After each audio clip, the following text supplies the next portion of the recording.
trusting the Lord. And we're looking at what is happening in the country right now.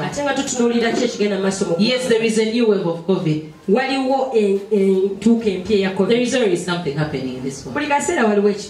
Hallelujah. It might not be in your house, but every time there is something that is going on. The Bible says there is time for everything. There is harvest time. And there is time for sowing. You can never harvest. So if you have one, there is another. If there is happiness, there is also sadness. It's a balance of life. Amen.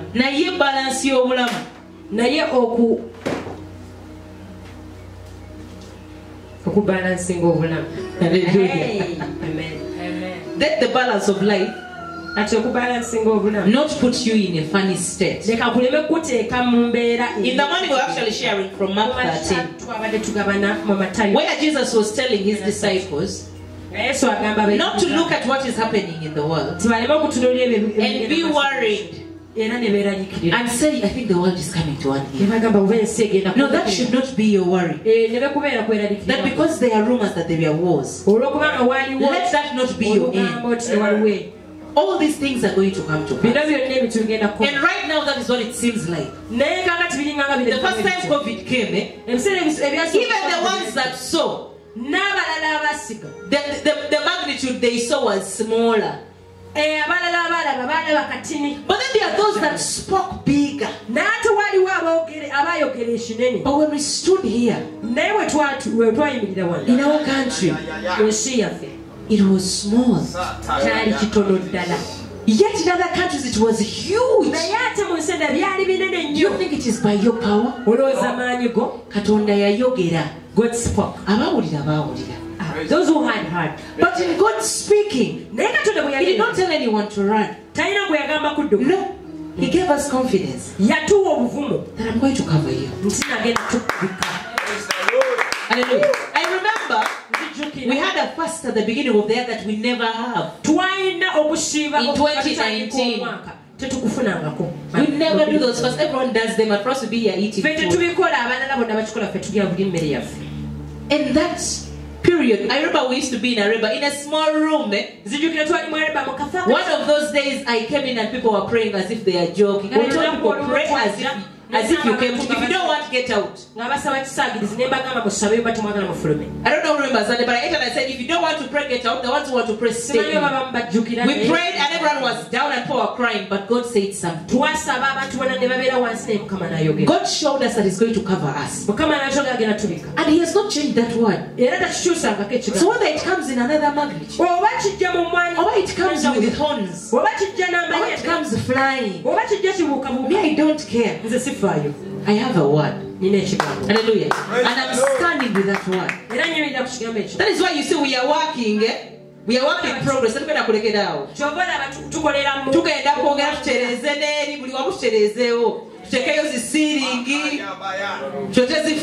Because God said He's going to cover us. Some people say Africa, people are going to be lying on the streets. And God saw them and smiled. God saw them and smiled. Because His mind is not our mind. Science has a limitation. You know why science has a limitation? Because they are still searching. Hallelujah. Science is science. Do you see that's a work in progress?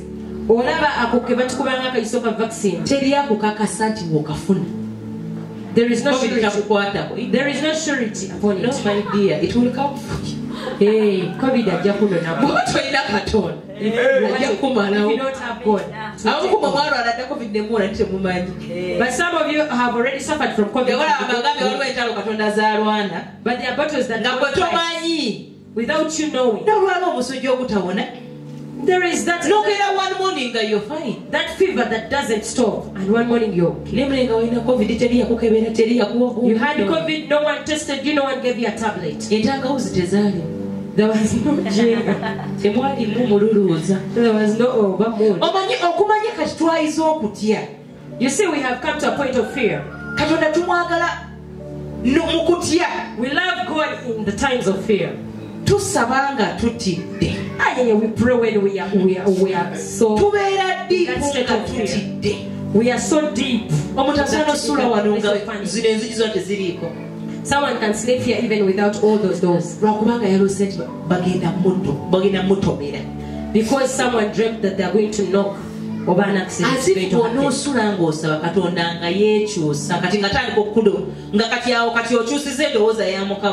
you feel that when you spend the night praying, God is. I don't know when we'll ever learn. That God saying His mind is not ours actually means exactly that. Hallelujah. Praise the Lord. If you pray too much and you fast too much, it changes you. It makes you well. It doesn't change God. If God loves you, He loves you. Hallelujah. Amen. You're not praying doesn't change Him. Hallelujah. Amen. That's why you see you can win battles. And after some time you really get amazed. How did I get through that point? I'm not saying don't pray. Prayer should be your lifestyle. You should not pray because you're scared. When you pray, you may because you're scared. Because you're in the state of fear. Then when everything settles, you think everything is fine. You go back to your normal lifestyle. And then you go back to your... Yet you know the funniest thing? Many times when you see a storm physically, there is actually nothing. When you see it, there is no urgency. When you reach in the spiritual realm, but when and you have the zeal of prayer, and you feel there is something that is coming. Am I speaking to someone?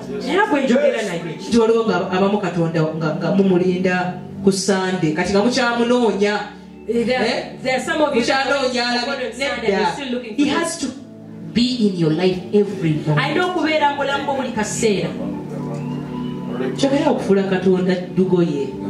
Let us not choose God as a there is a time he gave me a vision and he said we like clothing so much, we like apparel so much. But in apparel he didn't mean engoye just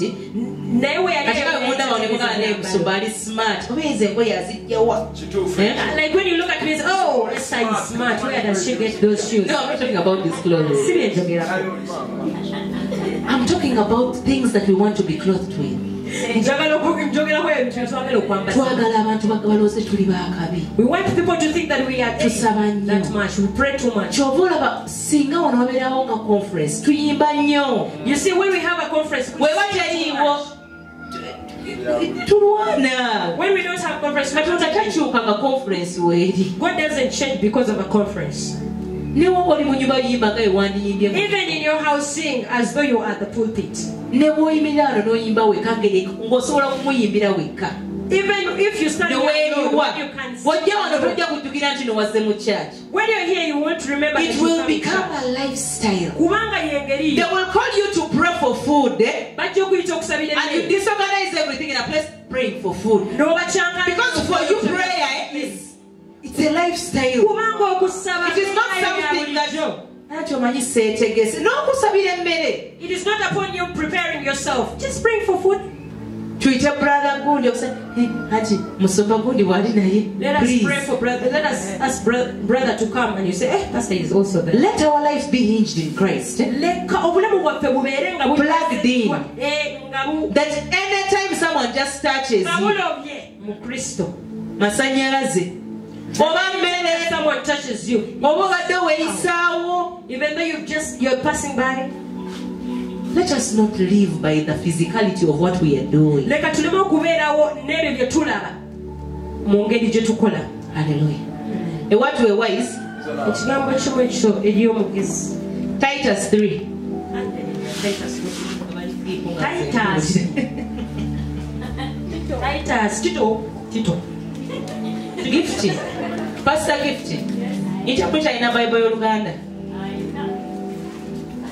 Watch money what I need to gain of Paul. Tito. If you're there, say yes. Yes. Please don't say yes. Say yes as if the mouth is yours. Yes. Yes, Zempulidete Zimala. Yes. Nameka in a Bible.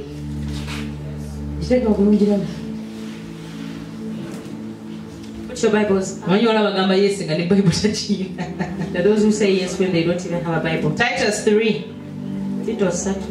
Remind them to be subject to rulers and authorities.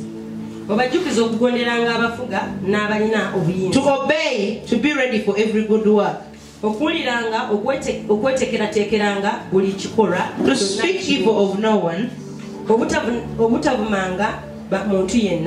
To be peaceable, gentle, showing all humility to all men.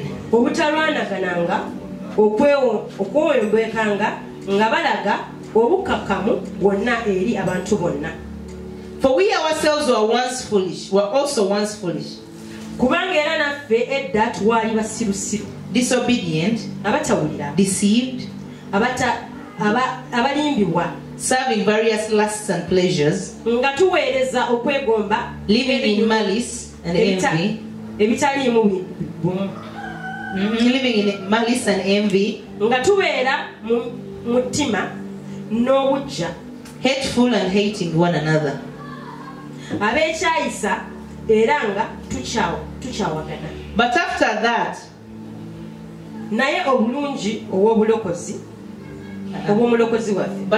the kindness and love of God our Savior toward man appeared.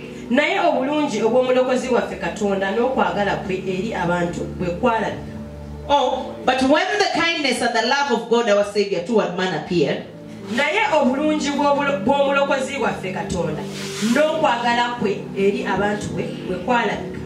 not by works of righteousness which we have done, but according to his mercy, he saved us through the washing of regeneration and renewing of the Holy Spirit,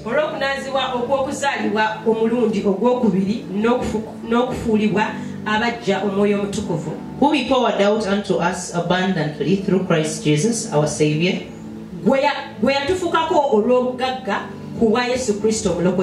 that having been justified by his grace, we should become heirs according to the hope of eternal life.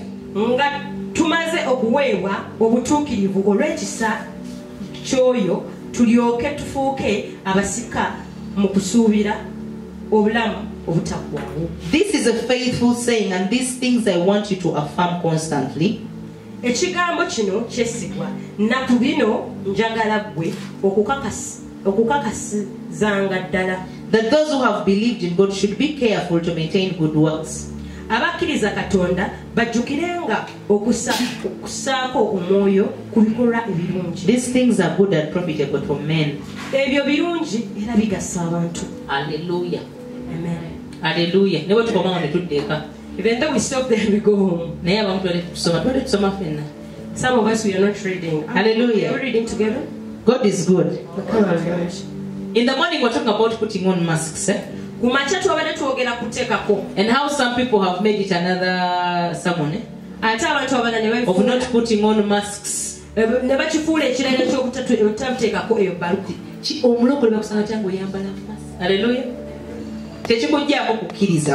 it doesn't take away your faith. Hello?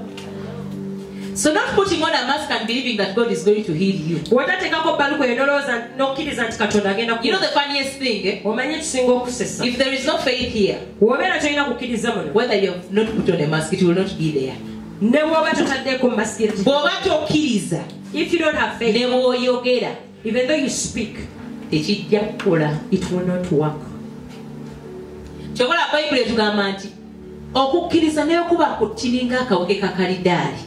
that if you have faith small like a mustard seed, osobola okugamba olusozi luve wano lugweri ne luvaawo ne lugweri. You will command a mountain to go. Ekitegeeza nti si kyangu. That means it is not easy.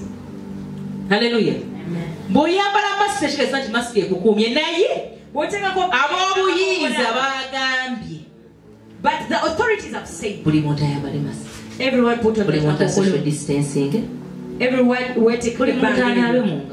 Everyone wash your hands. Not because we believe in soap so much. Our belief in God still stays. But then our belief in God doesn't tell us to be rebellious. The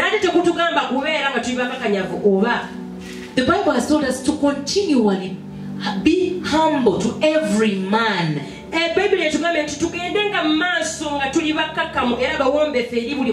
humility should be continuous, not for just certain places. Hallelujah.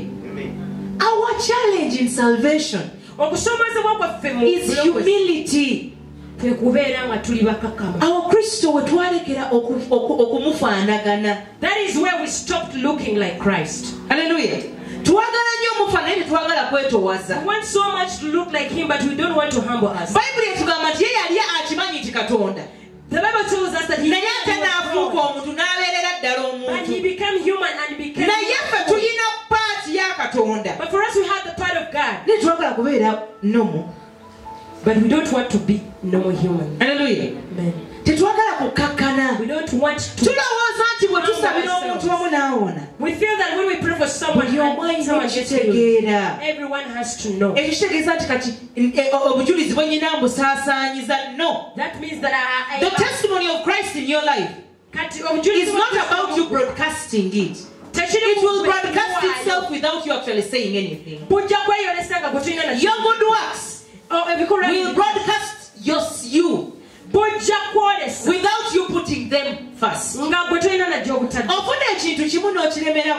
get one thing and you fail to go to the next step because you got stuck at one level, and yet that level was the inception level. There were other levels you were supposed to go to, but because as you were learning, you learned how to speak in tongues. When you go to a place where people don't speak in tongues, you look at them.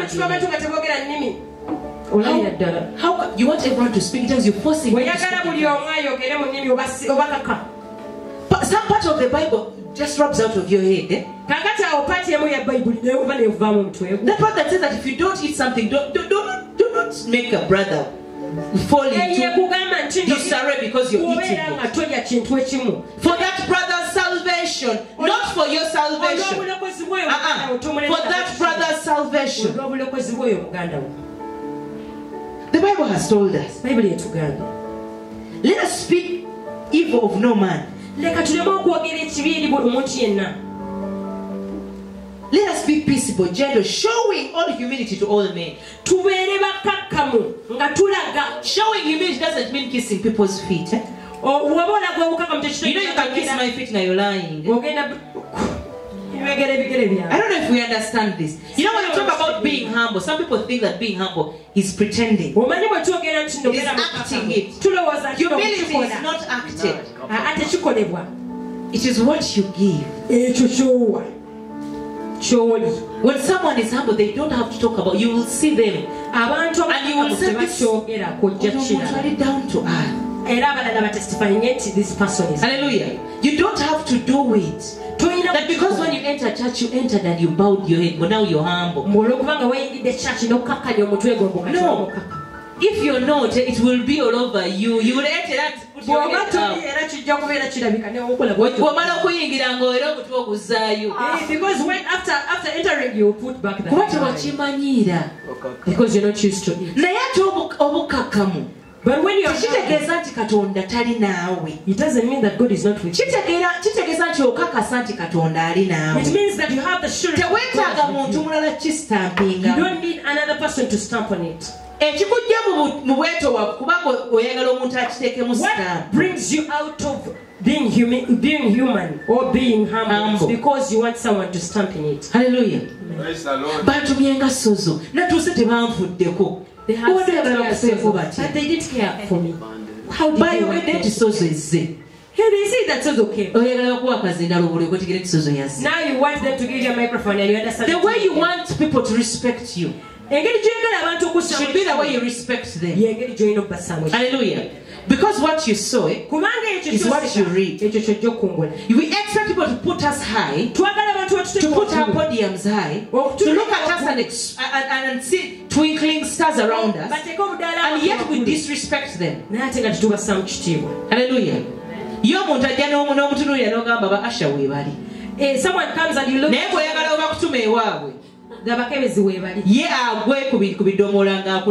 but you, when you're sent in their place, you want sit in a place, everyone is using their hands. You say, but me, I'm a pastor. You want a fork, please. Don't eat. Don't eat.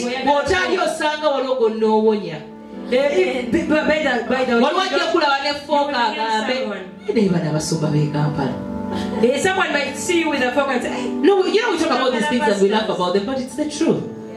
The places you're going to go to and you make a guy know, okay? Because it's like, I didn't know that if God is working in your life, you should look at life this way.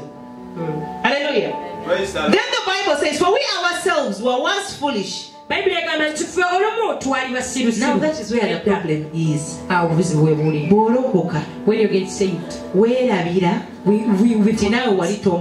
that at one point we didn't know anything. How can you be born again? That is I don't like where that we statement very much. That's where we stand. We say, where someone says, how can you be born again and you do this? You were once foolish. But there are times that we do things and we feel they are otherwise.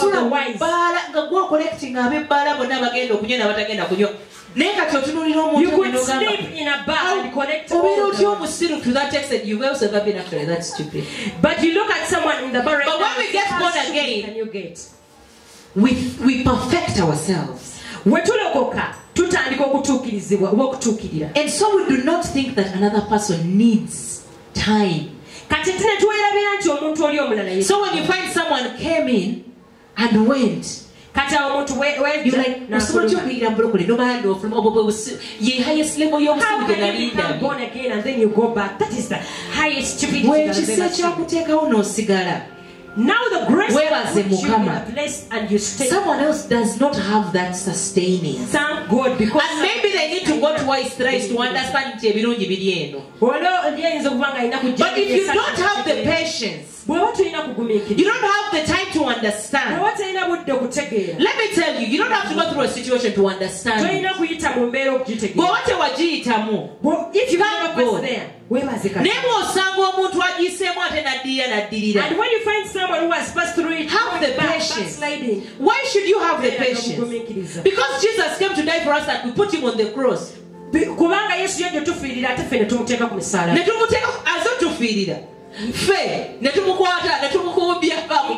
die for us, but for us.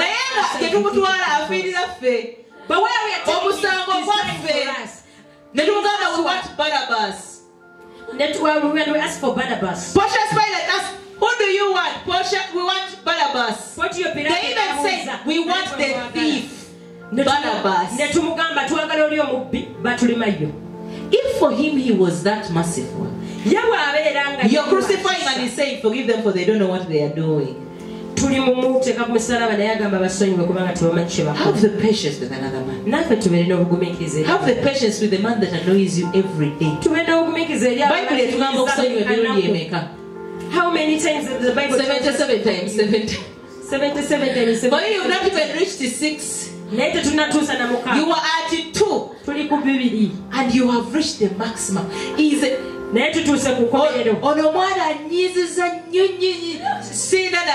Please. This person has annoyed me so much I cannot even knee. You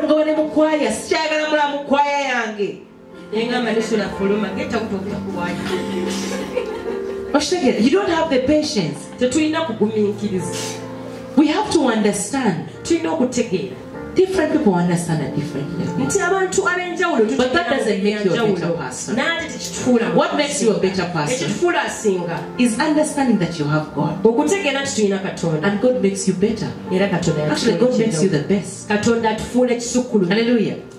But that doesn't mean that other people are rats and they don't have a chance. He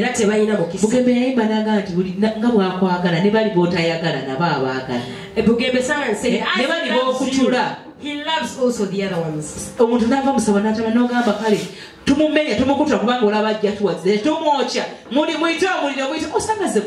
And you start calling the fire over someone coming. You're calling fire over someone who wants to give their life to Jesus. They already saw enough fire.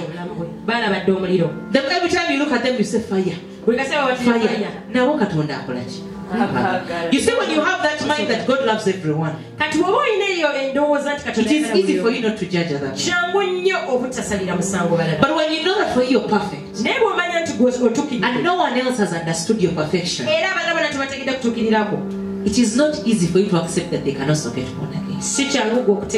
They will stand before you and you will even pray for them, but you will always say, meaning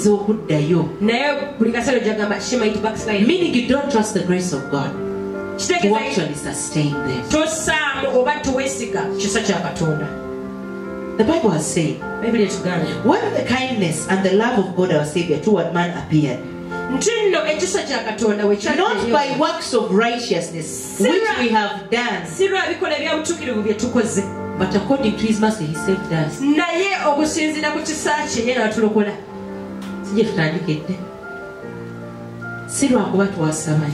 Not because we prayed too much. Not because we cried too much. Not because we slept on the floor so much. You have to do them. If you're praying too much, just pray too much. When you have gotten a revelation because I love God, I will sustain in prayer. Because I love God, I will fast. When I feel the need to pray, I will pray. Not because God works according to my prayers. But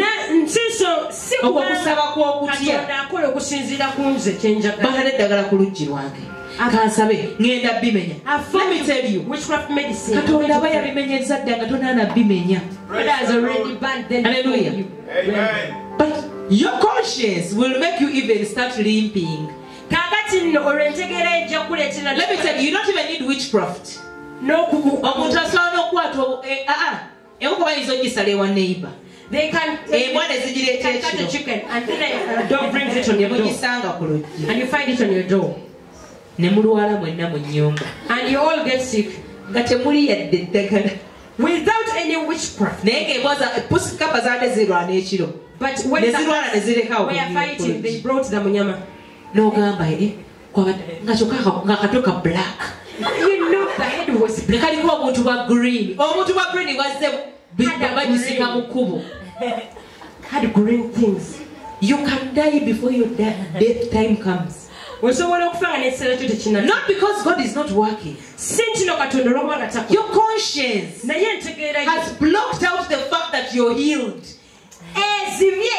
It has blocked out the fact that you know God died on the cross for me before I even was. He knew me before I was created in my mother's womb. He knew me before the foundations of the earth were laid. He knew me. That means if he knew me before the foundation of the earth, that means before Adam and Eve, God knew me. Me that is enough, by the way.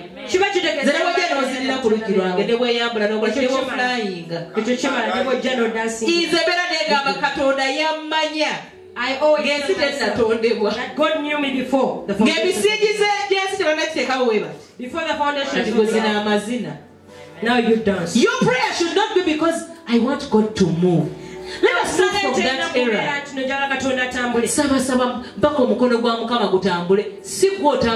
It is not you who makes the hand of God work. Please, you don't have the resources to. You don't have the power to. Hallelujah.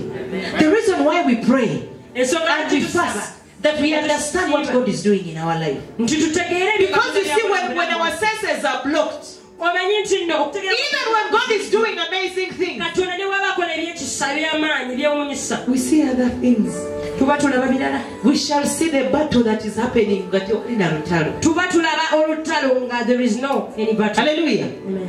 So the reason we prevail in prayer, the reason we fast, the reason we sleep down, the reason we sleep in church is because we want our senses to connect with what God is doing. Hallelujah. Not because we want to move the hand of God.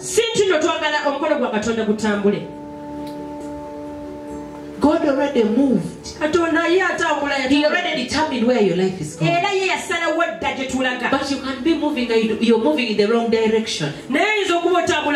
Because your senses are all closed off.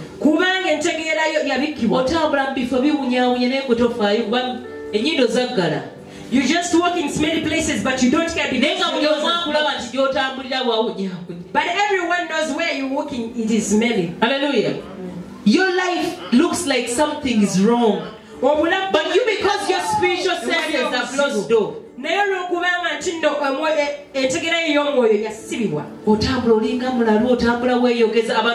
you just walk like a crazy person. Because there is a place in your life that is blocked. Hallelujah. Praise the Lord. Not because you prayed at night. You see things where they were fighting me, killing me. Now I slept with the Bible in my chest. Now they are no longer doing that. It is not because you slept with the Bible in your chest. It is not about that. Relate with the word. Relate with this word. You see, when you relate with you, people will be praying, you will be walking. But you will be more protected than people who are kneeling down. Hallelujah. Because you have plugged in. You have plugged in and you have refused to withdraw the plug. That for you, even if you can touch someone who is not fine, your prayer will be on them. You don't need a crusade to do a miracle. You see, Mama, I was going to do something. But the situation, please pray. Speak life into the situation. Not because people have stopped, but because it is your lifestyle. Praise the Lord. Amen. Whenever I see something that is not good, I speak life onto that situation. Not because there is something that has seduced me. Not because there is something that has taken me. But that is my way, that's my character. I see life. For because I'm a life giver, I cannot pass by this day. Then I go. For that reason I if I find there is something that has been done, then I go ahead. Hallelujah. Amen. But we will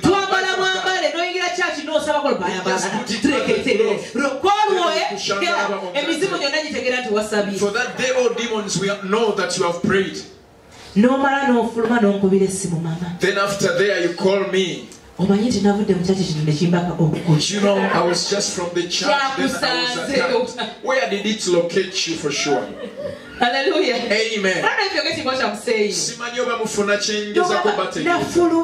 I walk out and the prayer and all the breaking you did. Where did that attack? That means you're not scary. In the spiritual realm, you are just a normal person. Hallelujah. Amen. Even demons wait for you after church. We shall meet that person just behind. Hallelujah. Amen. Trusting God is knowing that He can do beyond what you understand you can hold. That I've vomited. I've even had the landing stomach, but everyone has But me, I'm sure that what I'm releasing and everyone is looking at you with Peter and saying, but for you are holding that smile that because you are alive the life of God in you.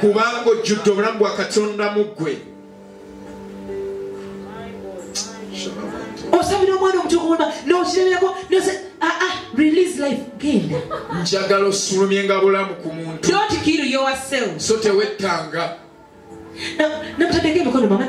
I laid my hands, but you remained the same. I overprayed, and I prayed for 5 hours.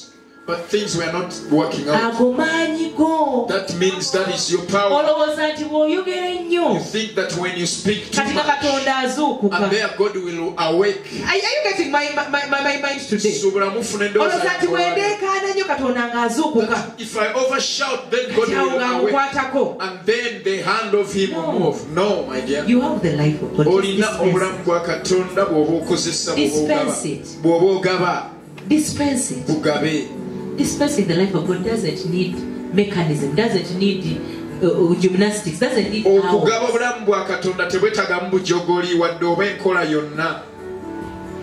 Give the life and walk away. They will give you a testimony. Hallelujah. Amen. They will give you a testimony. But for you want to use your energy. He has said it was not because of what we did. It had nothing to do with our works. We were not saved because we prayed so much. Not by works of righteousness. We were not righteous. That we did all the things of the righteous. And it is possible. And God said, let me give them the salvation. We could not do that. And just perceive it in your heart that you cannot do righteousness. You can do good works. You cannot do righteousness. Righteousness is imputed on you. Can you imagine? Now get hold of it. You know the equation of righteousness. He who knew no sin was made sinful that I may be the righteousness of God. Hallelujah. Amen. That who he knew sin, he became a sinful. That when he became a sin, me as me, I became righteous. Not because I was doing the right things. That's why he died. Because I could not make it on my own. Hallelujah. Amen. Amen. Hallelujah. Amen. Praise the Lord. But according to his mercy, he saved us. According to his mercy. That's why I love so much that his mercy are too much. He was so wise, that man. He said, for whatever decision you take, that God makes, let him also punish. For his mercies endures forever. We need to trust God. You see, God made us in his image. He loves us. You become like a baby that even though they look at you to dad still loves you. You do them in fear, but you have that trust that your father loves God you. Loves you. You cannot love him even a pinch of what he loves. For him, his love, it is not hinged on what is happening in your life. It is not hinged on yesterday you didn't pray. It is not hinged on yesterday other people were there in fellowship for you were there sleeping. No. He said of Jacob, I love who I love.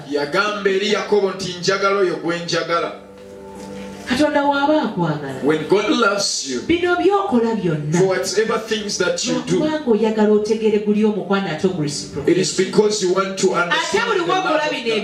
And whenever you do these good things, it helps you to take you another level. There you start seeing directions that you don't just move around the walls because you know where you're going. Hallelujah. Amen. Every day of our lives. God, you can be there, but you don't know what God does in your life. For you don't have that sense to know that God is working in your life. But for Him, He has never kept quiet. But you might be there, but every day in your life, He is speaking to you. And for you, I've never heard that the Lord speaks in your life. For your ears doesn't mean that He doesn't speak to you. It doesn't mean that He does not protect you. Hallelujah. Amen. For wherever you don't hear, whenever you don't hear what the Lord says, there the enemy will plant this. And there you tend to say that your life is bad. That maybe they have departed from you. And you think they are bewitching you, but no one is bewitching you. Amen. We need to learn to trust God. And everything else that we do in God is to understand Him. To understand which direction He's taking us to. Because for Him all things for us, and they work for us. In God all things work for us. Why? Because we believe. And we love Him. And that is enough equation for Him to make everything work for us. But when you're blind, you will always take the wrong route. When you can't smell, you can't say a toilet is a bad place. I don't know if you're getting. If you can't hear, you can't know whether it's going to rain. But a person who hears will hear the sound. Before the rain approaches, they will hear the sound. And they will be more prepared than you who didn't hear the rain. Hallelujah. Amen. That person who knew that he cannot live in that open, he cannot move in those sapatos. He gets out with the clothes, these shoes, with umbrella. But for you move in those shorts, there you tend to tell people that you don't know how to do the fashioning. But for him, he had of the lane that. So that person is more prepared than you. Hello. Hello. Hello. Hello. We should forsake that way of praying when we have issues. For because I'm seeing something that is not right in you. You know there are times when there is trouble in your life and God tells you don't even bother fasting. Amen. And you're like, then you say, if I wish I was the one, and your fasting won't change anything. Hallelujah. Amen. I want to a wise is enough.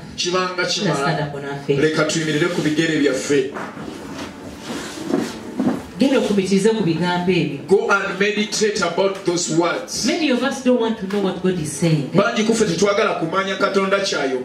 some of us even believe God doesn't speak. As long as you read the word, God will speak through the word.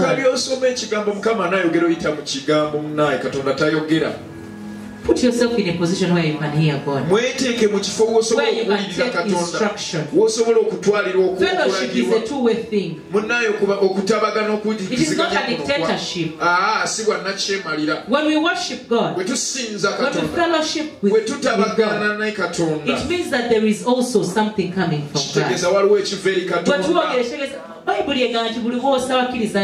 The Bible tells us that wherever we pray,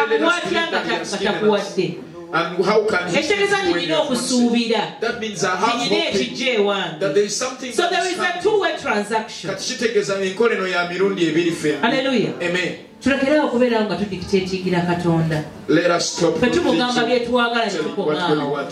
Naffe tubeere n'okusuubira nti alina kyatugamba. Let us also attain hope that is speaking something tukule in our amatu lives. gaffe tugaye Mukama leero njagala kuwulira Let us open our spiritual ears that to hear him. nange njagala kulaba I gy'ontwala. want to see where you're taking me. Katonda ajja tandika okulaga amakubo nawe weewuuma. God will start showing you ways and you also. Ogambe natambulidde mu kkubo nga ndinga omuntu antutteyo. I walked in that way and it was like someone was taking me nabikudde there. bayibuli nga ndinga alina agimbikkulira. I opened up the Bible and someone kuba Katonda was alina opening up for me. waakulungamya okulaba. For because God is Take trying a you something to show you. Taata omulungi n'antameggwa. Father God, tukusinza we tukugulumiza. praise and worship you. tukwebaza kubanga watuwa omwoyo We mutukuvu. thank you because you give us the Holy atulungamye mu Spirit buli kimu kabaka wa who guides bakabaka. us in everything. Taata ow'ekisa. Father the omwoyo merciful. talekeddeawo tulungamya. And the Holy Spirit has naye not ate ffe olumu tetuwulira taata. sometimes we kubanga don't believe. tutubataddemu Mukama For because you ebintu. have put it tetuwunyiriza taata. we never smile sense to them. zaffe tuzisse kabaka And wa all our bakabaka. senses have kuba been ffe tulina engeri gye checked tutegeera taata For ow'ekisa. because we understand kula entegeera yaffe kabaka wa Open our bakabaka. understanding, kula Lord. entegeera yaffe Open our taata. understanding. kula Mukama sense zaffe Open taata. our senses, tulabe gy'otutwala so that kabaka when wa we see where you're bakabaka. taking us, Lord, tutegeere by'okola mu we bulamu may bwaffe taata understand what you ow'ekisa. do in our lives.